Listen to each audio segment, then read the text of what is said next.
By refusing to surrender, Rome had in essence thrown away the old rule book. He's just inflicted these appalling defeats on the Romans, the sort of things that would have broken the back of any other kingdom or nation around at the time. They would have rolled over, given in, and said, right, it's a fair cop, gov, we're beaten. It's over. Hannibal had completely misjudged the mindset of the Romans. This was his critical mistake.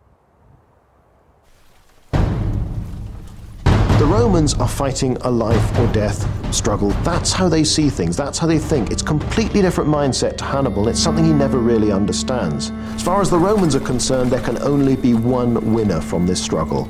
Either Rome herself will cease to exist, or Carthage will. This was a new way to think.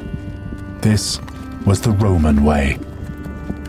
From Rome's perspective, having Hannibal in their backyard was plain humiliating and needed putting to rights. Rome is beaten down, it's on its knees, but it doesn't give in. This is someone it knows has nearly destroyed the Republic, and the Romans are not going to forgive this, and they're not going to forget this.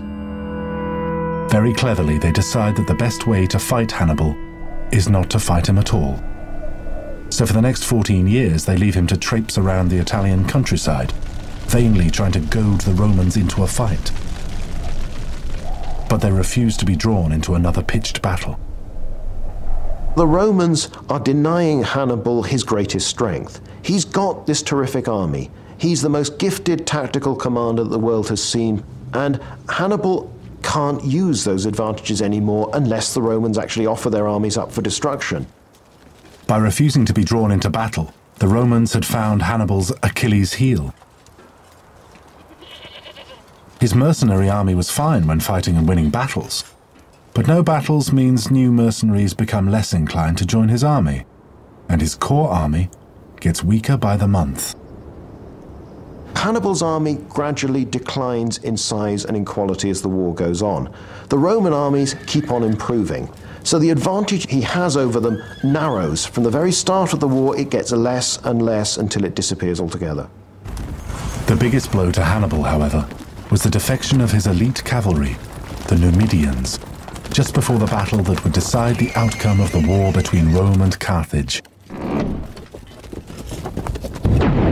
And commanding the Roman army at that battle was Hannibal's nemesis. He was Scipio Africanus. He and his father had been facing Hannibal ever since he first arrived on Roman soil. Scipio is present the first time Hannibal defeats a small Roman force. He's present at Cannae. He may have been there at some of the other battles as well. He's seen the greatest army Rome has ever put in the field cut to ribbons by Hannibal's smaller force. So Scipio realizes that this opponent is not one that we can beat easily. Having first-hand experience, he was fairly intimate with Hannibal's tactics. Scipio decided that the only way to defeat Hannibal was to mimic those tactics. He took the fight to Africa and threatened Carthage itself, just as Hannibal had done to Rome.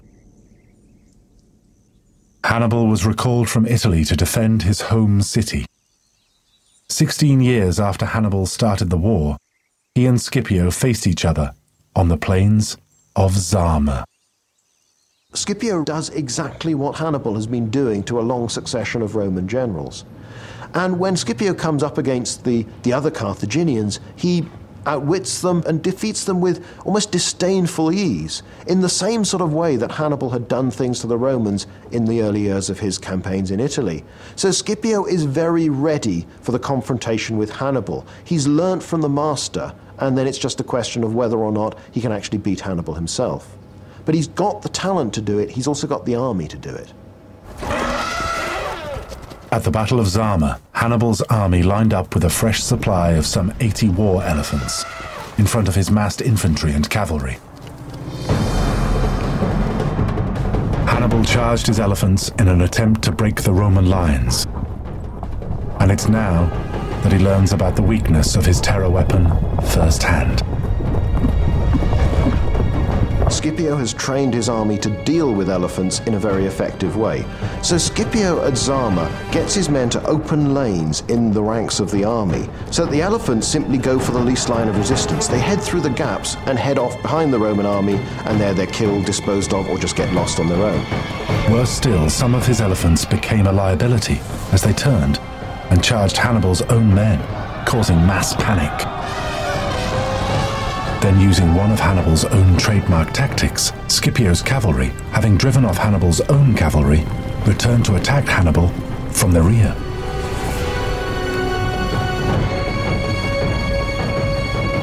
The pupil had eclipsed the master, and with that, the Second Punic War drew to a close.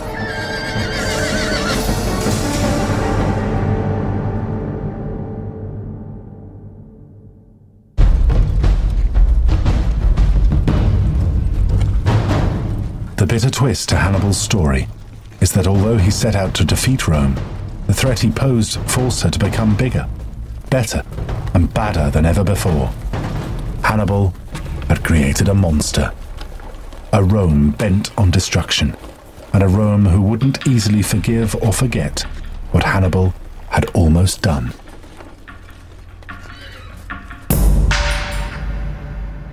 Hannibal escaped from Zama, but as long as he lived, Rome couldn't rest. Eventually, rather than die at the hands of the Romans, he committed suicide 19 years later.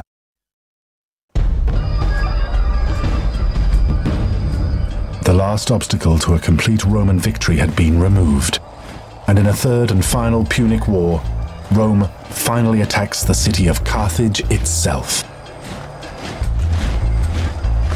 So, what happens is this, and to start with they lay siege to it and try and starve them out, and then eventually they storm the city, and they slowly but surely move up the hill, setting fire to all the tall buildings around them. And you'd have thought that might be the end of it, but it's not, because then what the Romans do is very carefully basically destroy the citadel itself. And eventually what you're going to get is they actually cut the whole top of the hill away, just slice it away. And the idea of that is to remove any trace of Carthage, to actually consign Carthage to oblivion. And what that's about is it teaches everybody else what the worst case scenario is, that could be you. And once you've done it, then nobody ever forgets.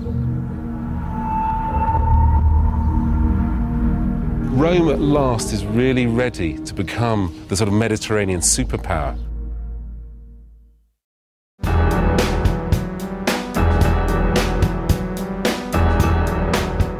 Hannibal's fight with Rome lasted a total of 17 years.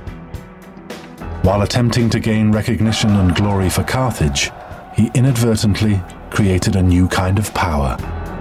The struggle between Rome and Carthage was inevitable in some shape or form. The Roman mindset doesn't really allow for peaceful coexistence with other nations. In their worldview, there could only be a single dominant power, Rome. And Hannibal's role was pivotal. Hannibal's often portrayed as Rome's worst nightmare. Actually, he's Carthage's worst nightmare, because he sows the seeds of its destruction. Hannibal makes things happen in a different way. He also probably speeds up the process, completely unintentionally. He frightens the Romans so much that he makes them very ruthless, particularly in relation to Carthage, but also other nations. They start expanding very quickly after they've beaten Hannibal. Hannibal was the powerful catalyst that propelled Rome from being a regional power with ambitions of greatness into the first imperialist superpower that shaped the world we live in today.